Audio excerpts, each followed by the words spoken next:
Martine Lange, depuis la Suède, quel est votre regard justement sur ce mal profond? On parlait de la France, mais on voit que c'est aussi le cas en Italie et aussi en Suède. Comment vous expliquez ces difficultés européennes pour recruter? Alors, je pense que c'est peut-être l'attraction de la profession, en fait. Peut-être que l'école aussi est toujours un peu en retard vis-à-vis de l'évolution technique. Je pense que quand je compare, par exemple, ce que je connais de l'Italie, je trouve que l'enseignement en Italie est très traditionnel.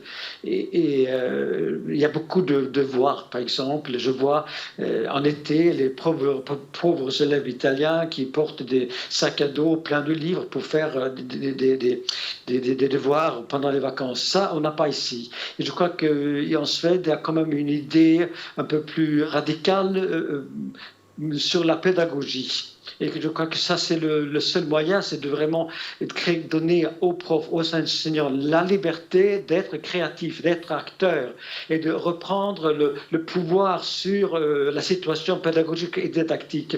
Moi, je vais au travail tous les matins avec grande joie. J'ai beaucoup de liberté, je dois dire quand même. Si je compare avec mes collègues italiens, j'ai plus de liberté. Je peux créer mon enseignement selon mais évidemment, je dois suivre les règles, les critères, etc. Il faut que je sois titulaire, etc., bien sûr. Mais avec l'âge aussi, on a beaucoup plus d'indépendance. Et je crois qu'il faut absolument dire que cette profession est une profession d'artiste.